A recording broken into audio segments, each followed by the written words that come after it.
today I want to talk to you a little bit about travelling for work and some of the decisions you can make to help improve your nutrition and your overall health when you're constantly on the go. So in London, we live in such a fast-paced environment. You're always eating out, breakfast, brunch, lunch, dinner. You're ordering from delivery late in the evening when you have to stay in the office. And we're always faced with after-work drinks, after-work lunches, after-work this, that, the next thing. So I want to try and help you guys out a little bit and help you make some smarter food choices so that you can start to maybe improve your weight. Maybe you're looking to lose a few pounds, maybe you're just looking to stabilise things if you've been on a steady increase in weight over the last few years. Maybe you've got some high health risks in terms of high cholesterol, possibly verging towards pre-diabetic. Maybe you're just a little bit overweight and you really need to start to rein things in because you work a sedentary job and you need that overall improvement on your health. So, some things that I want to recommend that you do to help really start to live a healthier life and improve your nutrition when you are out and about and on the go all the time. The first tip that I have for you, of course, is to meal prep.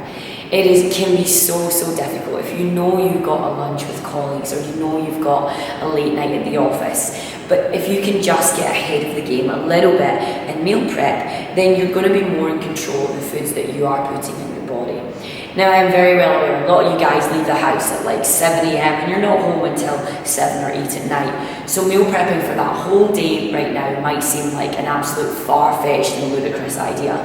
That's something that I do, and it's something that I've always done. I take all my meals with me on the go, and I try to stay as prepared and prepped as possible so that I'm never caught off guard. Now, prepping in advance, you could prep on maybe a Sunday night and a Wednesday night, or if you know you do have such a crazy week, you can do foods in batches at the weekend and freeze them, just making sure you're taking them out of the freezer in advance. So meal prepping does and will be the best way that you can control the portion sizes that you're eating and actually really start to control that waistline.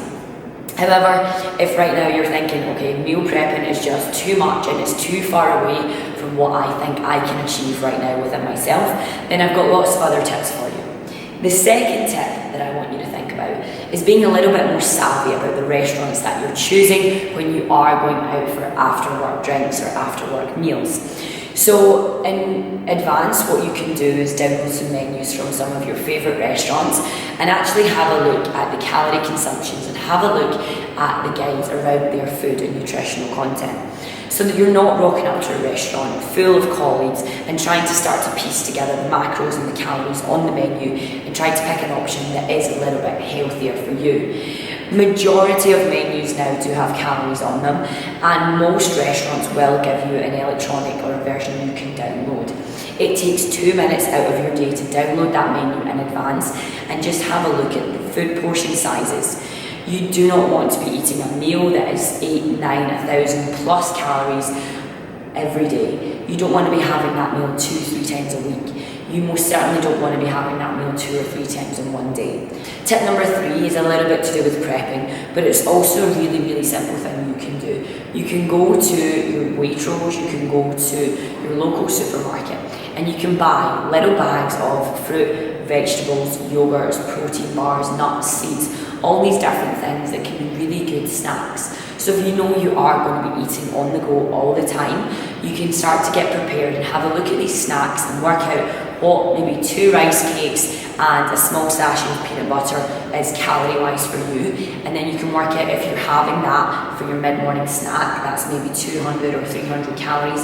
You can then start to be a little bit more self-aware of the volume of food you're putting into your body on a day-to-day basis. Now, going to your supermarket and grabbing some snacks is not a difficult task, and it's something that if most of you work in London, you will have a supermarket or a Tesco Extra or something really close to your office. There is no reason for you to be needing to go to these high-end coffee shops or high-end restaurants and buying a starter and a main and a dessert all in the course of one meal. You can really start to hone in on the snacks and hone in on the food choices that you are making. Tip number 4 is that if you are going to be ordering from the likes of Deliveroo because it's on the company budget or because your office is supplying you with that meal late in the evening, do your research. have a look on Deliveroo and don't just go for the option that everyone in the office is going for. Go for the option that you know is going to give you the best bang for your buck in terms of nutrition and health.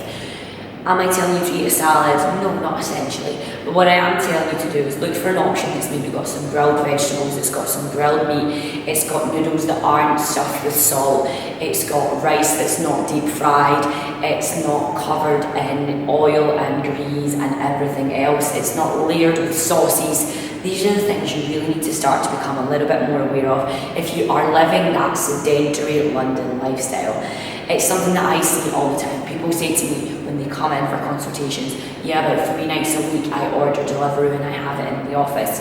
And that's fantastic that your company has that and you're looking after you, but you need to be a little bit more aware of what you're actually doing to your body and really start to eliminate those negative food decisions that are making you gain weight overall. The final tip I have for you, and this one's probably going to be the hardest one for some of you to swallow, it's to learn to say no. Yeah, I bet you didn't think that. I thought you thought I was going to give you some other nutritional advice. No, it's actually just to learn to say no. I get that we all want to be social butterflies and that we have such a busy work-life schedule and that you want to be involved in everything. You don't want to miss out in the conversation. You don't want to miss out on the latest chat. You don't want to miss out on anything that's going on. But the reality of it is, if you continue the way that you are going, you're not going to have a very long life to live. And the reality is, if you continue to put bad food and excessive calories into your body on a day-to-day basis, you're going to end up with more serious health concerns and more serious health issues. One of the highest risk rates now of getting cancer actually comes from obesity. So have a think about that. Are you actually putting your health at risk by constantly living in this cycle of grabbing food on the go, buying fried food, having alcohol every single evening? Or are there things that you can start to do now to implement a better lifestyle and better health decisions and actually take your life to a much healthier, happier, energetic, fulfilled level? And I really want you to think about those 5 tips that I've just given you and how you can start to incorporate little changes into your day-to-day working life so that you can really start to live a healthier, happier, better version of you. Yes, it is a busy work environment. Yes, London is crazy. And yes, there is such high pressure and such high demand on you.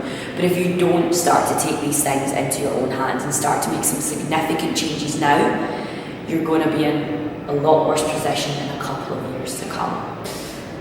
Thank you very much for tuning in and for watching this video.